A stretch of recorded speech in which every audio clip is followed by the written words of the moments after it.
আপনার এই দুধের মধ্যে পানি আছে 1 কেজিতে 250 থেকে 300 গ্রাম।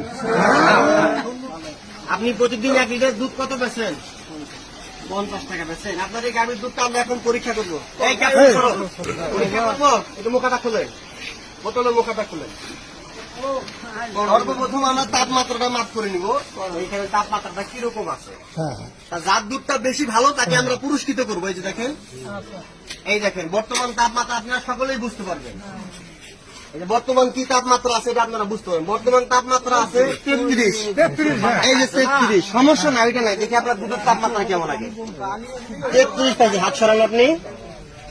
দুধের তাপমাত্রা আছে 32.5। হ্যাঁ, কাছে আসো। 32.5। আপনি ভয় পাবেন কেন? হ্যাঁ, আগে তাকে ভয় নেই তো।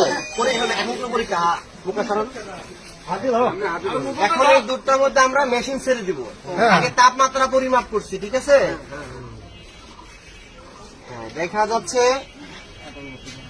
আপনার এই দুধের মধ্যে পানি আছে 1 কেজিতে 250 থেকে 300 গ্রাম।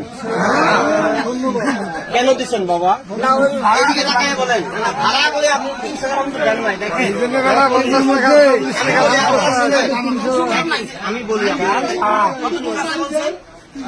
আগে নিয়ে আসি। আপনি বলেন কতটুকু আছে? 400 কতটুকু পানি দিচ্ছেন? 300। আমার মেশিনে কিন্তু পরীক্ষা করি, সত্যিটা বলেন, কোনো সমস্যা নেই। দর্শক বন্ধুরা, উনি বলতেছে খুব সহজ মানুষ, উনি খুব সহজ মানুষ। উনি বলতেছে দেখছি ধুয়ে দিছি, পরে বলতেছে ছাওয়ার ঘর দিছি। তো বাবা দেখেন, না না, খাওয়ার কথা না, ডেলি নিয়ে আসে। কত কেজি দুধ হয় বাবা? 4-5 হয়। ওইখানে যদি 1 কিলো পানি দেন, টাকাটা হালাল হলো না হারাম হইলো? আপনারা বলেন। হারাম হয়েছে, এইটা আর করা যাবে না। আর কোনোদিন পানি দিবেন? বলেন যে না। আচ্ছা আচ্ছা আচ্ছা, ঠিক আছে। আর কোনোদিন দিবেন না, দিলে আমরা আইনের আশ্রয় নিব, কেমন?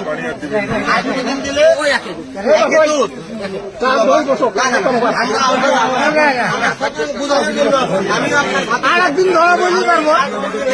দুধ লোক আছে, দেখেন বাজার কমিটির লোক আছে। এরপরে যদি আমরা দোষী দিয়ে আপনাকে ছাড় দেবে না, কি বলেন?